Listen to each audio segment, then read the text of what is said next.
चलिए, तो आज हम देखने वाले हैं प्रश्नावली 5, जिसका पहला क्वेश्चन कुछ इस तरह से है। निम्नलिखित आकृतियों का कौन सा युग्म समरूप नहीं है और क्यों, ये हमको बताना रहेगा। ठीक है, तो सबसे पहला वाला देखिए। सबसे पहला वाले के लिए हम अगर चित्र बनाने की कोशिश करेंगे तो इसका चित्र ही अलग बनेगा, कुछ इस तरह से बनेगा।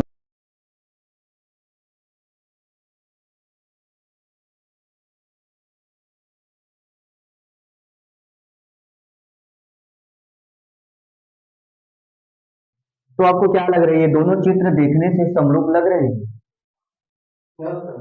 ठीक है, देखो अच्छे से।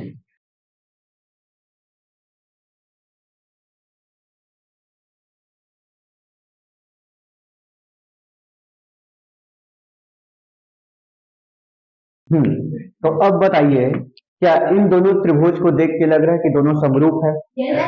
समरूप का मतलब आप जान रहे होंगे मेरे ख्याल से, जो आकार आकृति में, आकार में अगर मैं बात करूं तो छोटा बड़ा हो सकता है, लेकिन आकृति सेम होना चाहिए। तो क्या आकृति सेम है? है? पक्की बात है? नहीं है। तो जो दिया गया है वो समरूप नहीं है। कारण क्या है वो मैं बताता हूं। जो पहला है वो समलंब चतुर्भुज है, लेकिन दूसरा समलंब चतुर्भुज नहीं है। तो ये जो दिया गया है वो समलंब चतुर्भुज है, लेकिन ये समलंब चतुर्भुज नहीं है। इसलिए जो पहला दिया गया है वो क्या नहीं है? समरूप नहीं है। तो कारण क्या बताएंगे? कारण में ये लिखेंगे कि पहला जो त्रिभुज है या चतुर्भुज है वो समलंब चतुर्भुज है, जबकि दूसरा समलंब चतुर्भुज नहीं है। तो ये आप नोट करेंगे। ठीक है, अब दूसरे की बात करेंगे।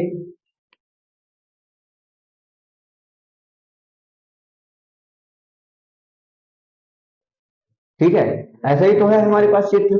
इसमें जो जो मान है, जैसे कि यहाँ 10 है, ये 12 है, 18 है, 15 है, ये ऐसे हमको दिया गया। ठीक है, इतना बात समझ में आ गया होगा मेरे ख्याल से। चलिए, तो जो दूसरा नंबर का चित्र है तेजस्वी, वो कुछ इस तरह से है। ये दोनों समरूप है या नहीं ये बताना है। अगर है तो उसके लिए कारण अभी हमको बताना है। तो ये वाला चित्र देखिए और ये वाला चित्र देखिए, क्या दिखने में आकार आकृति में सेम है? है। दिखने में लग तो रहा है, हो सकता है कि छोटा बड़ा दिखे, वो चलता है छोटा बड़ा, लेकिन दिखने में सेम होना चाहिए। तो है सेम? है, इसलिए हम इसको बोलेंगे समरूप है। लेकिन कारण बताना पड़ेगा कि क्यों समरूप है। तो हम जाने, यहाँ पे हम प्रूव करेंगे कि समरूप होने का कारण क्या है। तो हम जानते हैं कि किन्हीं भी दो आकृतियों को समरूप सिद्ध करने के लिए किन्हीं दो बातों की जरूरत होती है। तो पहली बात तो ये है कि ये और ये एंगल जो है आपस में बराबर हो। समझ में आया? ये एंगल और ये एंगल आपस में बराबर होगा। कारण एक ही है, यहां बन रहा है शीर्षाभिमुख कोण। समझ में आया? शीर्षाभिमुख कोण, या फिर इसी को हम लोग बोलते हैं सम्मुख कोण। ठीक है, ठीक इसी तरीके से यहां पर बना कोण और यहां पर बना कोण आपस में बराबर। समझ में आया? क्यों बराबर होगा? क्योंकि ये भुजा और ये भुजा आपस में क्या है? समांतर है। इसको आगे बढ़ाएंगे तब दिखेगा, ऐसे में नहीं दिखता। ऐसे देखो, ऐसे, और इसको ऐसे देखो, तो ये दोनों भुजा कैसी है? समांतर है। अब समांतर को ये भुजा जो है कट आउट कर रही, काट रही है। समझ में? तो इसके द्वारा जो बना गया कोण है ये ऐसे और ऐसे और ऐसे करके ऐसे, तो जेड आकार की है ऐसे, यानी एकांतर कोण। एकांतर कोण से ये वाला कोण और ये वाला कोण आपस में बराबर है। ठीक है, तो एंगल एंगल से हमने प्रूफ कर दिया, ये एंगल एंगल समरूपता, एंगल एंगल समरूपता से हमने प्रूफ कर दिया कि जो दूसरा वाला चित्र है वो समरूप है। कारण आपको पता चल गया, क्योंकि यहाँ बन रहा है सम्मुख कोण और यहाँ बन रहा है एकांतर। एकांतर कोण से और सम्मुख कोण से ये प्रूफ होता है कि ये दिए गए जो दोनों त्रिभुज हैं वो समरूप हैं। ठीक है रामायण?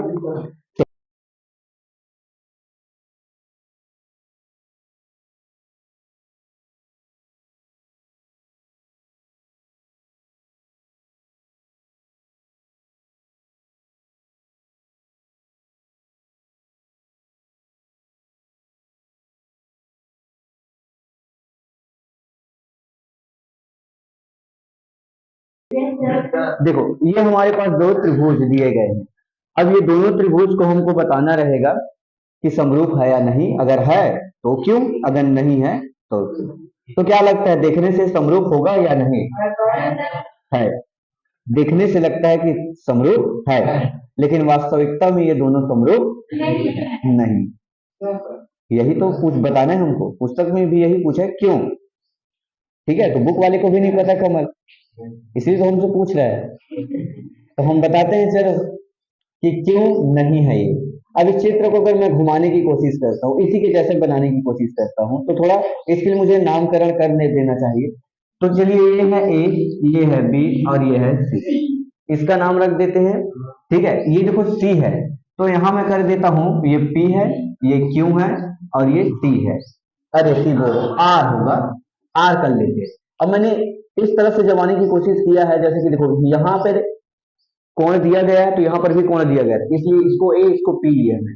जहां पे कोण नहीं दिएगा तो इसको बी, जहां पे कोण नहीं दिएगा क्यों। यहाँ पे सी पे 100 था, तो आर पे मैंने 100 रखा, मतलब लाइन से मैंने रखा है, कहने का मतलब। अब इसको मैं इसी के जैसे बनाने की कोशिश करूंगा। इसके लिए मुझे क्या करना पड़ेगा, इस डायग्राम को घुमाना पड़ेगा और घुमा के सेट करना पड़ेगा इसी के जैसे। तो जैसे इसको घुमाऊंगा, देखना ऐसे ऐसे ऐसे, तो ये नीचे आ जाएगा, पी क्यू जो है नीचे आ जाएगा और ये इधर आ जाएगा। समझ में आएगा? हमको दो चीज चाहिए समरूप सिद्ध करने के लिए। दो चीज बताइए क्या क्या है। मैं क्या बोल रहा हूं, हमको किसी भी त्रिभुज को समरूप सिद्ध करने के लिए दो चीज चाहिए। वो दो चीज मुझे बताइए क्या है।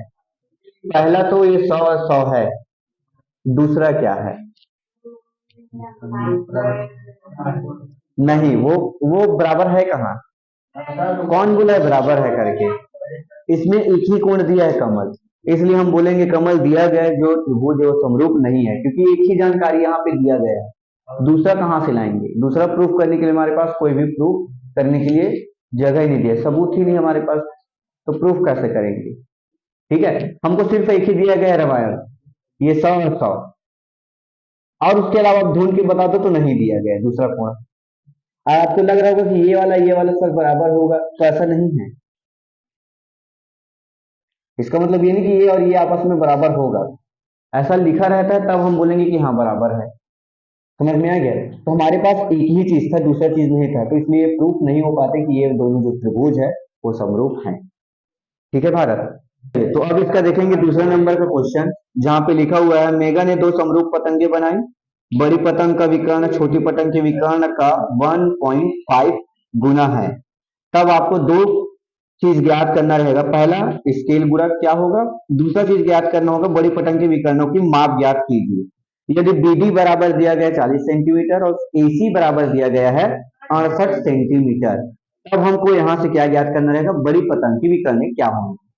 ठीक है, तो सबसे पहले हम बनाएंगे इसके लिए पतंग। तो यहाँ से हम शुरू करते हैं सॉल्यूशन, और सबसे पहले बनाएंगे पतंग। दो पतंगे मैं बना देता हूँ।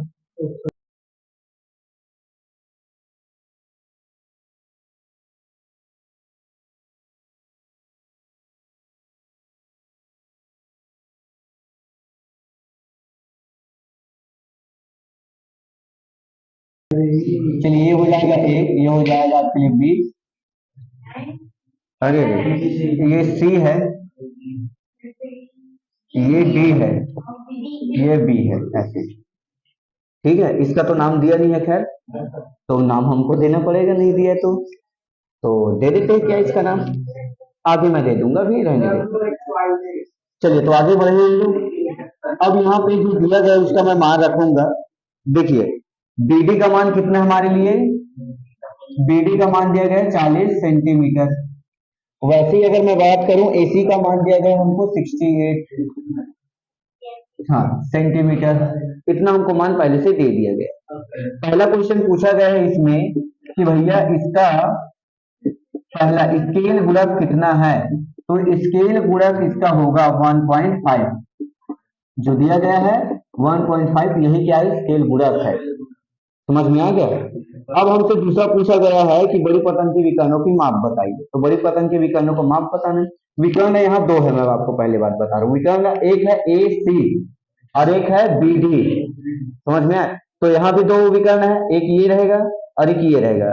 तो ये रहेगा बोलेंगे तो अच्छे नहीं लगेगा, नाम दे देते हैं। तो चलिए नाम देने स्टार्ट करते हैं। इसको मान लेते हैं P Q R S, ऐसे हमने नाम दे दिया।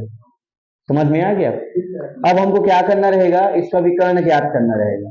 स्केलिंग कितना करेंगे, 1.5 का स्केलिंग करेंगे। ठीक है, करने स्टार्ट करें। देखिए, तो सबसे पहले कौन से विकर्ण ज्ञात करना चाहोगे, पी आर या क्यू एस?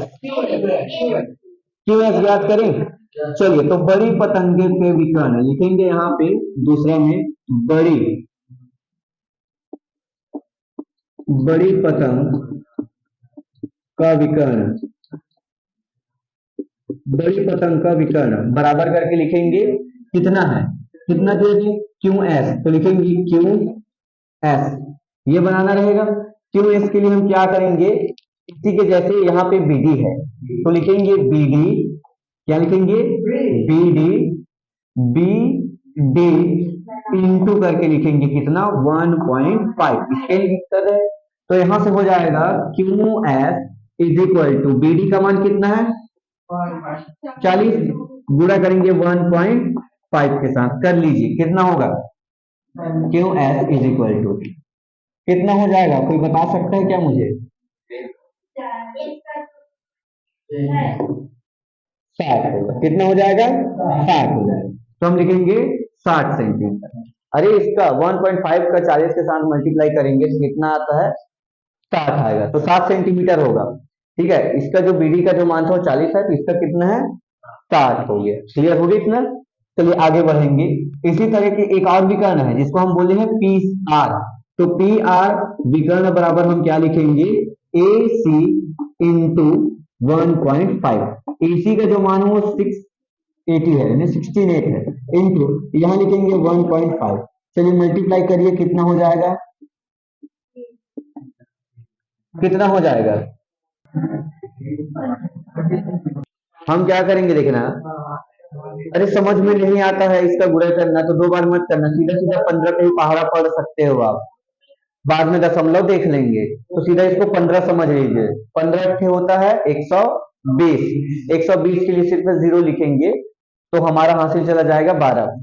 15 छक्के 90, 15 छक्के 90 और 12 हो जाएगा 102।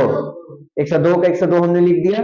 देखो दशमलव के एक अंक को हम नहीं लिखेंगे, ये 0, तो हमारे पास कितना आ गया, 102। तो यहां से हमारा जो मान आएगा वो कितना सेंटीमीटर आएगा, 102 सेंटीमीटर आएगा। समझ में आ गया। चलिए तो नोट कर लीजिए फिर।